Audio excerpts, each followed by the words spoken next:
Now listen to this. This is mind-boggling. This is just too much. This hadith is too much. As in, it's so powerful. If we were to reflect on it, you should, maybe faint. When Allah loves a slave, He calls on Jibreel. Who's Jibreel? You know who Jibreel is? The greatest of the malaika, as far as Ahl Sunnah wal Jama'ah. The one whom when the Prophet ﷺ saw, he fainted alayhi salatu wasalam, because of his wings had covered the horizon.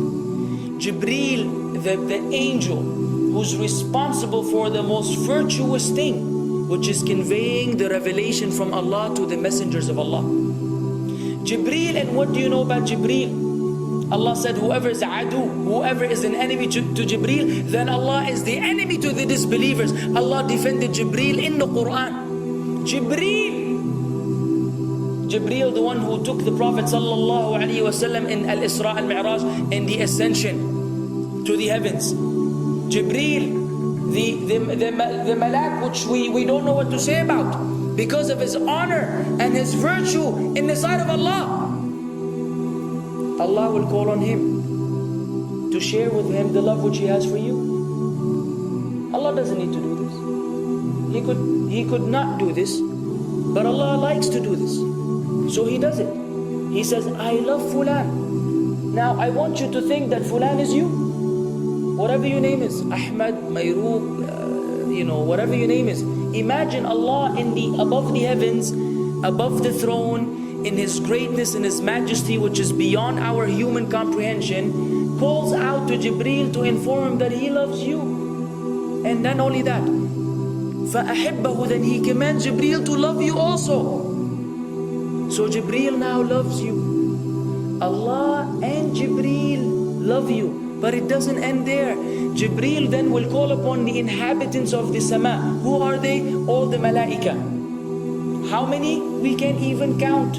Trillions and trillions of malaika which Allah created beyond our, again, human comprehension. All of them are commanded simultaneously to love you. First Jibreel says, Allah loves Fulan, so now you have to love him. Then all of the angels in the heavens love you. Then Allah will place acceptance for you on earth. So people will love you. Not everyone. You may be saying, why do I have enemies? People who love the Sunnah will love you. The people who love Allah and His Messenger will love you. The people who are upon the correct aqidah and methodology will love you. Other people may hate you because of a problem in them, not because of a problem in you. Because you may say, well, this fasiq, this evil, disobedient person doesn't love me. Don't expect him to love you. He loves people like himself. Who will love you? Righteous people. Righteous people. They don't know why. They don't even know why. You've never even given them $1 or a rial or a pound. You've never done anything for them. Maybe you scream at them. Maybe you do other things. It's Allah. Why? Because Allah had loved you first, then Jibreel had loved you first, then the malaika loved you afterwards, then Allah put acceptance for you on earth, so people have no choice but to love you. We ask Allah to make us among them. Now what better than that? What else do you want? What else do you want? What? If you're a person whom Allah loves, in every movement you go, you do, you pray, you sleep, whatever you do, you are among those whom Allah loves and Jibreel loves and the angel loves. What else do you want, ya akhi? You're guaranteed success in this life and in the life to come. Guaranteed. No way Allah will punish you. No way. No way Allah will punish someone whom He loves. But the hadith doesn't stop. The hadith has a very saddening continuation, which we should seek refuge with Allah from. وَإِذَا أَبْغَضَ عَبْدًا, and if Allah hates a slave, He also calls on Jibreel. And He informs Jibreel that He hates this person. So He will command Jibreel to hate this person. Then Jibreel will tell the angels to hate this person. Then Allah will put hatred for him on earth. La ilaha illallah. Imagine you walking upon the planet, the face of the earth which Allah created, while Allah hates you, and the angels hate you, and Jibreel hate you, and the righteous people hate you. What a sad state for a human being. And ikhwan, we could be one of those as well. If If you are prideful, arrogant, you are qualified for this hatred, because Allah does not love kulla mutakabbirin jabbar. Allah does not love the arrogant, the prideful. If you go against the sunnah, then Allah does not love those who go against the sunnah. If you don't observe taqwa, and you don't observe ihsan, and you don't observe tawbah and tatahur, then again we are disqualified. If you, many things which we can mention, many things which will bring about Allah's hatred and deprive us of Allah's love. It's a very sensitive situation, meaning right now you have to be one of these two. Either Allah loves you or He doesn't. But there's always good news, even for those people whom we can be amongst. It's not too late because you're alive. It's not too late because it's Ramadan. It's not too late because you're breathing. Even if you led a life of someone who had attained Allah's hatred, if you were to return to Allah, then Allah will love you and be happier. He will be so happy with your tawbah than a man who lost his mount in the desert. Upon it was his food and his drink, and then he waited under a tree for death, and all of a sudden he opened his eyes and he sees his camel or his horse or whatever that was right in front of him, and he gets so happy. He said, Allahumma anta abdi wa ana rabbuka. Oh Allah, you are my slave and I am your Lord. Kufr.